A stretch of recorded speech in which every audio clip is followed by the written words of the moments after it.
This is the Dollemore Daily, and I'm Jesse Dollemore. We are learning more and more and more as time goes on, as each day passes, about the conspiracy on the part of Donald Trump and his disparate band of thieves and scoundrels to overturn the election in 2020, to end democracy in America.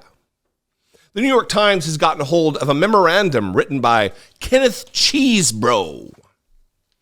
In it, there are some remarkable lines that really out exactly the plot. And it outs they knew it wasn't legally sound, that it would very likely be overturned by the Supreme Court. But no matter, by that time, we will have infected the minds of so many Americans to believe in the election lie that the damage will be done. I'm going to read some of it, but first let me read 3 paragraphs from this New York Times article entitled, "Previously Secret Memo Laid Out Strategy for Trump to Overturn Biden's Win. The House January 6th Committee's investigation did not uncover the memo, whose existence first came to light in last week's indictment. A lawyer allied with President Donald Trump first laid out a plot to use false slates of electors to subvert the 2020 election in a previously unknown internal campaign memo that prosecutors are portraying as a crucial link in how the Trump team's efforts evolved into a criminal conspiracy. The existence of the December 6, 2020 memo came to light in last week's indictment of Mr. Trump, though its details remained unclear. But a copy obtained by the New York Times shows for the first time that lawyer Kenneth Chesebro acknowledged from the start that he was proposing a bold, controversial strategy that the Supreme Court would likely reject in the end. But if the plan did not ultimately pass legal muster at the highest level, Mr. Chesebro argued that it would achieve 2 goals. It would focus attention on claims of voter fraud and, quote, by the Trump campaign, more time to win litigation that would deprive Biden of electoral votes and or add to Trump's column. Now, there was a couple more paragraphs there, but we're going to skip those. I'm going to go straight to the memo. Remarkable that people put time, effort, brain power, using their legal acumen or whatever, their understanding of loopholes in the law, and in this case, not really even loopholes. This is just chicanery afoot. This is an attempt to end democracy in America on paper. This is the real sign of a real terrible criminal is when you put shit in writing. Listen to some of these points. And I love this first line on page 2. I'm not necessarily advising this course of action, which is hilarious because it's like saying, look, I'm not saying you should rob this bank at this address with this method. And I'm not saying you should do it, even though we know that the security guard goes on break at this time and blah, blah, blah, given all the details of the crime.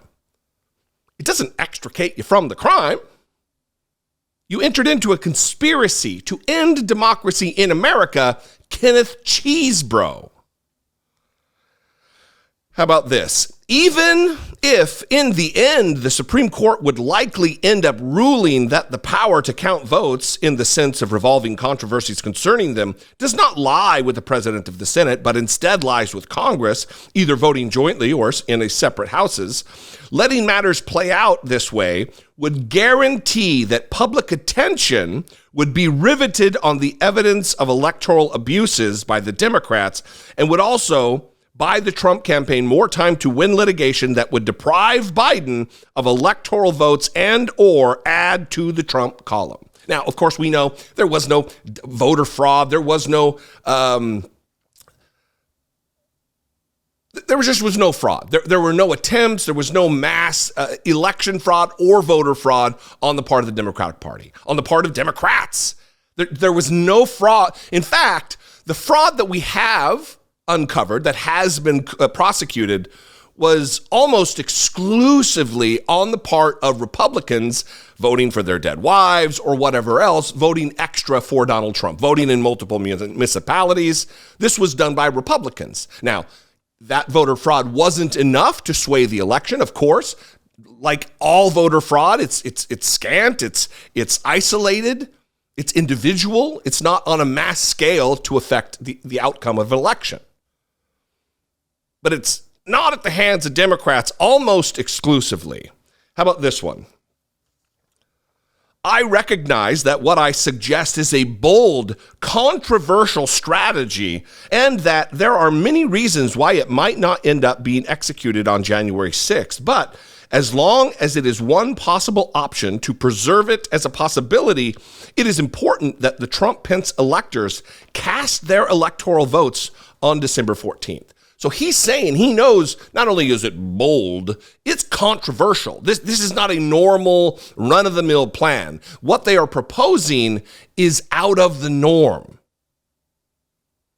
And then he goes on to describe what the plan is relative to these electors, these fake electors, that the conspiracy was to have them cast their votes fraudulently and send them to Washington, D.C. as though they were official. This is the lie. This is the crime that's being outlined in a memo backing up the government's case against Donald Trump. Listen to this. This is messaging about the December 14th vote as routine. So before I read it, this is message. So this isn't even about the strategy of actually being on the ground and getting it done. This is how we need to talk about this, because it's going to leak and people are going to be wondering. They're going to be very suspicious about what's going on because this is not above board. But here's how we talk about it to give ourselves some cover. Get ready for this. If the Trump campaign ends up deciding to have all of its electors vote on December 14th, even in states in which Trump has not been declared the winner, presumably word of this will leak out prior to December 14th. So perhaps before then, there should be messaging that presents this as a routine measure that is necessary to ensure that in the event the courts or state legislatures, which is what they were hoping, were to later conclude that Trump actually won the state. This is a conspiracy in black and white. And then it goes on in great detail about them, gathering, making sure they were all doing it in unison. They're outlining their conspiracy to end democracy in America. This guy is he is one of the not yet indicted, but he is one of the co-conspirators, the author of this. I believe he's number 5. He may be number 4. I don't have them all memorized in a slate in my head.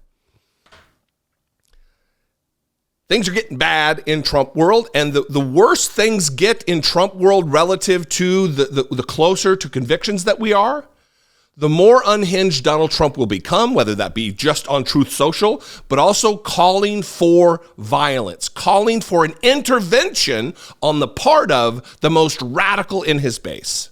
Be sure that is what is going to happen. Mark my words, remember I said this, and watch for it. The closer we get, the more certain it looks he will be convicted, the closer we will get to violence and chaos at the hands of him and his supporters. What do you think? Am I wrong? I'd love to know. You can call, leave me a voicemail, 714-576-4054. Of course, you can email me, as always, daily@dollemore.com.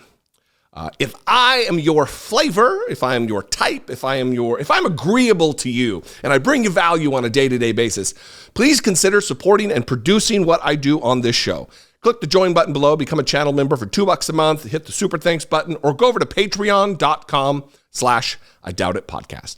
After that, follow me on social media if that's your thing. I'm at Dollemore everywhere. And I'll see you next time. Preserve our democracy. Stand in the gap. Be genuine. Take care of one another.